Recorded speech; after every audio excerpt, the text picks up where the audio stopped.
What is your story, Joe Rogan, about sightseeing? About sightseeing? I got it wrong. You called me out that I got your story wrong about sightseeing and the Grand Canyon. this is what the bit is about. The bit is about that we are on a rock flying through the universe, which is the most spectacular thing anybody could ever possibly imagine, and yet nobody brings it up ever. People talk about crazy, boring, mundane things when we are on a rock flying through space, and that never comes up. And that above you is the most spectacular thing you could ever look at ever. And yet people take these huge trips to go see the Grand Canyon, and they're like stare, like, oh my God, it's amazing, you have to see it. And, you know, it changes your life. And I'm like, how about up there? Like, look at all that. Speaking of flying through space, you don't think the moon landing is real? No, I don't. No.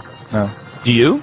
Yeah. Why do you think the moon landing is real? Why don't you tell me why? I saw it on television. Oh, you're a genius. Oh, beep that. Hit that. we'll bleep it. We'll bleep it. No, it's okay. We got That's genius. You saw it on TV? That's awesome. I'm going to show you some CGI. I'm going to show you King Kong. I saw that on TV, too. There's an 80-foot gorilla. He's running around kidnapping white chicks. You should check it out. 1972 was the last time a human being has been through the Van Allen radiation belt. 1972.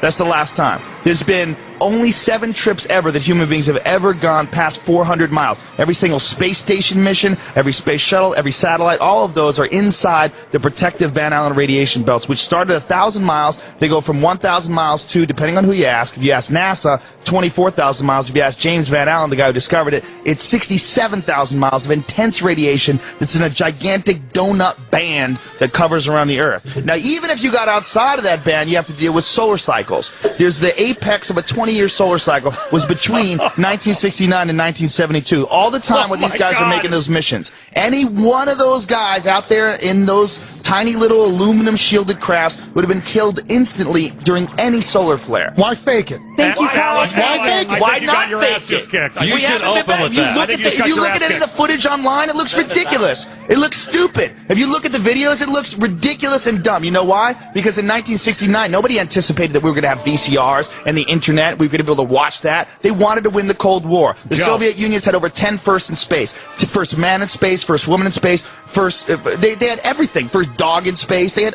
first satellite. They were so much more advanced than the Americans were. But the Americans were more advanced in trickery, and that's what they did. They figured out a way to fake it. That's why when Neil Armstrong got back, first of all, he went insane. They went into a deep depression. So did Buzz Aldrin. He became a huge alcoholic. They gave no interviews. Neil Armstrong still to this day will not give interviews. He gave one speech that he gave at the 25th anniversary of the moon landing, and this is what he said in front of America's best honor students. He said, "We have here amongst us America's best and brightest," and the quote was, "You will achieve many great things if you could peel away one of truth's hidden layers." That's a speech this guy gives standing in front of the top honor students of the country. Not, "I went to the moon." He doesn't say that. He gives this cryptic speech. Now, Bill Clinton, in page 100, I think it's 156 of his book, My Life, he gives this story about how when he was a kid, he was working with this carpenter. And this carpenter said, you know, "I don't believe man landed on the moon." It was 3 months after the moon landing. And he said, "I thought that guy was ridiculous." He said, "You know what? I don't believe anything those TV fellows show you."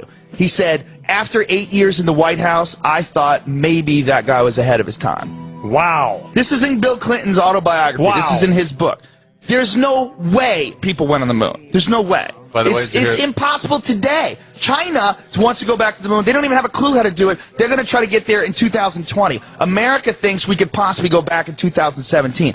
All of the hard data, the telemetry data, 14,000 reels is missing. No one can find it. What the telemetry data is, that's the binary data, the ones and the zeros that show the distance between the command module and the Earth during every step of the way, on the way to the moon and back, which you can't fake. They don't have that. They can't find it. Which you would think would be in a locked golden vault in the Smithsonian. But no, they can't find it. Well, they say, well, you know, they placed laser reflectors on the moon. You could shoot a laser beam. That's proof. Well, it's not proof, because the Russians did it twice with unmanned probes. The Russians also collected space samples and samples of the moon. Very amazing, and I've had these guys on. And which guys? You know, the different guys on the internet that are behind. There's a lot of guys, and I've debated that one guy, that Phil Plait from Battleship. I clown that guy. The guy that gets in every astronaut's face. Well, that guy's a crazy Christian, and he's nuts. Which is, you know what, you have to be a little crazy to look that deep into this theory, because it seems so solid. We went to the moon. It seems so solid until you look into it. But here's the only thing. We can't keep anything quiet in this country. It doesn't matter. No one's keeping it quiet. Everybody you can go NASA, look at it. The astronauts, I mean, those guys are afraid of their lives. Gus Grisham, the pilot who was the guy who died on the launch pad along with 2 of his friends, he was a public critic of NASA. He put a lemon, he hung it on the simulator, put a lemon and put it on a hanger and hung it. He was dead in that same cockpit. He died like 2 weeks later. He burned to death inside of that. They were terrified. This is a matter of life and death. These guys were in the middle of a huge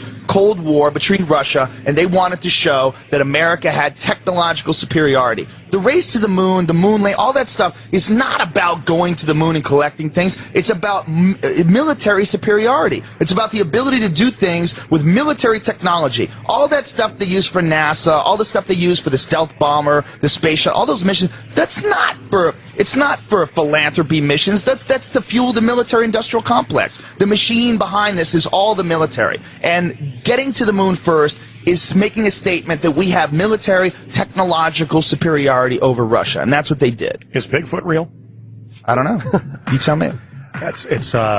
You got a pretty If you good, look into it, man, the argument. more you look into it, Look, there's every photograph of the moon looks goofy. There's intersecting shadows that show more than one light source, and you could try to explain any one of these things away, which many people do. But the problem is when you look at them all together. Joe, we're not on for 10 hours. Man cow.